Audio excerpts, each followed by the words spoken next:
Lesson 39 Princess Ozua, Heroin and Muse of the Lotus Sutra. In the anti-lotusic sutras, the doors of the great house of Buddhahood were hermetically closed to women. However, during the Great Assembly of Eagle Peak, the thus come one broke, opened them and decided to welcome women there with open arms. The first woman to enjoy this privilege was Princess Ozua, daughter of Sagara, the wise king who turns the wheel. The essential return to the anti-lotusic sutras. The anti-lotusic sutras and their relations to the female gender presented, if not the triple, at least the quintuple characteristic of being the dharma-making women, missionaries of hell with a view to destroying the seeds of Buddhahood, beings handicapped by the 5 obstacles, beings stuck in the 3 obediences, beings with bodies soiled by menstruation, and, ultimately, icchantikas. The Lotus Revolution, opening Buddhahood to women. The Lotus Dharma, in relation to the attainment of Buddhahood by women, is founded on the metaphorical story of the daughter of the Dragon King who freed herself from the sufferings of birth and death during the ceremony in the air. This girl, well, I decided to humanize her, anthropomorphize her and give her the title to which she is rightfully entitled, Princess Ozua of Sagara. Before retracing her Lotus journey to Buddhahood, I must make a clarification in relation to Z humanization or anthropomorphizing. Why now Princess Ozua and no longer the daughter of the Dragon King? What does Ozua mean? Who is Ozua? The answer to these questions will open up a better understanding of this humanization. The meaning of Ozua. Ozua is a feminine first name from the Bede country, an ethnic community based mainly in the center-west of Ivory Coast.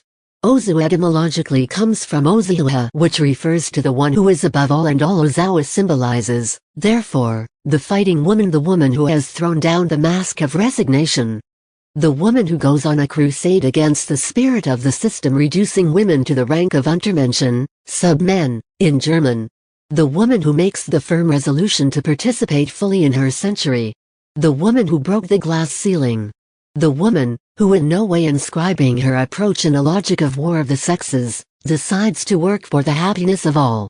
The woman with a brilliant mind, a spirit of research, who perceives the problems of her fellow men and tries by all means to find a solution. The woman who is firmly resolved to remove misfortune, ku, in Japanese, to give happiness, doku, in Japanese, to all of Jambudvipa, the southern continent, planet Earth. In view of the above, it is a truism to say that the being who symbolizes the attainment of Buddhahood by women deserves to be called Ozua. The profound meaning of the anthropomorphizing of the daughter of the Dragon King from a point of view not only Lotus but also Buddhist, the daughter of the Dragon King must henceforth be called Princess Ozua of Sagara for 3 essential reasons. First, she symbolizes the attainment of Buddhahood by the female gender. Second, she comes from a family where the Lotus Sutra is taught, sanctified. Third, she has overcome the terrible thrust of Archimedes in her quest for the Buddhaic Grail, in other words, Buddhahood. Ozawa of Sagara, symbol of the attainment of Buddhahood for women. Ozawa of Sagara, an example of courage and self-denial. Ozawa, an example of courage. Chapter 12 tells us that Ozawa emerged. In other words, she came out of the ocean. She therefore overcame Archimedes thrust. As a reminder, Archimedes thrust is the awful pressure exerted by a liquid, a watercourse, on a submerged body. Archimedes thrust represents the difficulties encountered by her, beyond her, women on the road to Buddhahood. And by extension, refers to the obstacles that litter the road to Buddhahood. Ozawa, an example of self-denial. Chapter 12 also reveals to us that despite the doubts expressed by the Great Assembly regarding her enlightenment, she multiplied deeds and things proving that she had freed herself from the sufferings of birth and death. Finally, the Great Assembly resolved to accept her as Buddha, in great popular jubilation. The study of the Lotusic path of Princess Ozua of Sagara, the kingdom of King Sagara can be called Sagara, will add even more to her majesty. The Lotusic path to Buddhahood of Ozua of Sagara, from the teaching she received from Manjushri to her message for the present and for posterity, through her emergence from the kingdom of her father, Sagara, and her relationship with the Buddha, the path taken by Princess Ozua is worthy of the Muse of the Lotus Sutra that she is. The teachings of Manjushri's revelation. Manjushri said, "When I was in the ocean, I constantly expounded the Lotus Sutra of the wonderful law alone." The Bodhisattva accumulated wisdom. Asked Manjushri, "This sutra is very profound, subtle, and wonderful, a treasure among the sutras, a rarity in the world. Are there perhaps living beings who, by seriously and diligently practicing this sutra, have been able to quickly attain Buddhahood?" When I was in the ocean, I constantly expounded the Lotus Sutra of the wonderful law alone. There is a daughter of the Dragon King, Sagara, Princess Ozua, who has just turned 8. Her wisdom has deep roots and she is gifted in understanding the activities and deeds of the sense organs of living beings. She has mastered the dharanis, has been able to accept and embrace the whole storehouse of secrets deeply in meditation, has perfectly grasped the doctrines, and in a short period of time has known the desire for enlightenment and has attained the level of non-regression. Her eloquence knows no obstacle and she thinks of beings with compassion as if they were her relatives. She is fully endowed with blessings, and, when it comes to conceiving in the mind to expound by the mouth, she is subtle, marvelous, complete and of great compassionate kindness, benevolent and has attained enlightenment. As we can see, Manjushri could not be more laudatory in front of the very great bodhisattvic qualities of Princess Ozua, rewarded by the attainment of enlightenment. However, adopting the posture of a killjoy, the bodhisattva wisdom accumulated argued. The disbelief of the Bodhisattva accumulated wisdom. When I observe the thus come one Shakyamuni, I see that for immeasurable kalpas he has been engaged in hard and difficult practices, accumulating merit, accumulating virtue, seeking the Bodhisattva path without ever resting. I observe that in the entire major world system, there is not a single place as tiny as a mustard seed where this Bodhisattva has not sacrificed his body and life for the sake of living beings. Only after doing this was he able to complete the path to enlightenment. I cannot believe that this girl, in the space of an instant, could actually attain correct enlightenment. Before he had finished speaking, the Dragon King's daughter, Princess Ozua, suddenly appeared in front of the Buddha, bowing her head in reverence. The argument that Buddhahood is only attained at the end of bodhisattva practices spanning several existences, taking the example of the Buddha Shakyamuni, is entirely in accordance with the anti-lotusic dharma. Therefore, the bodhisattva accumulated wisdom is within his rights when he refuses to believe in Princess Ozua's enlightenment.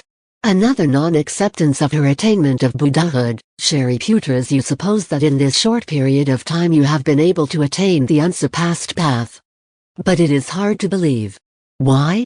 Because a woman's body is defiled and is not a vessel for the law. How could you attain unsurpassed enlightenment? The path to Buddhahood is long and very difficult. Only after spending immeasurable kalpas pursuing austerities, accumulating deeds, practicing all kinds of paramitas, can one finally succeed. Moreover, a woman is subject to the 5 obstacles. First, she cannot become a Brahma heavenly king. Second, she cannot become a Shakra king. Third, she cannot become a demon king. Fourth, she cannot become a wheel-turning sage king. Fifth, she cannot become a Buddha. How then can a woman like you attain Buddhahood so quickly? Faced with this slew of challenges to Ozua's attainment of Buddhahood, the Buddha is forced to certify the said attainment of Mount Sumeru. Princess Ozua's relationship with the Buddha, the thus come one certifies her enlightenment at that time. The dragon girl, Ozua, had a precious jewel that was worth as much as the system of major worlds, which she presented to the Buddha. The Buddha accepted it immediately. The daughter of the Dragon King, Ozua, addressed the Bodhisattva accumulated wisdom and the venerable, Shariputra, in these terms: I have presented the precious jewel and the one who is honored by the world has accepted it. Is it not done quickly? They replied, very quickly. The young girl said, use your supernatural powers and watch me attain Buddhahood. It will be even faster. Quickly? With this Shakyamunic certification, Princess Ozua began to teach the Dharma for the great assembly and posterity. The teachings of Princess Ozua at that moment, all the members of the assembly saw the young dragon girl, Ozua, immediately transforming into a man and devoting herself to all the practices of Bodhisattva, immediately heading to the immaculate world of the south, taking her place on a jeweled lotus, and attaining supreme enlightenment. With the 32 traits and the 80 characteristics, she expounded the wonderful law for all living beings everywhere in the 10 directions. At that time, in the Saha world, the bodhisattvas and the listeners, the gods, the dragons and others, the 8 kinds of guardians, the human and non-human beings, all from afar saw the young dragon girl, Ozua, become a Buddha and preach the law to all the human and celestial beings in the assembly at that time. Their hearts were filled with great joy and all, from a distance, showed deference to her. There should be no mistake about changing into a man. This formula means that a woman can, like a man teaches the law, propagates the Lotus Sutra. What can we learn from Ozua's Lotusic teachings?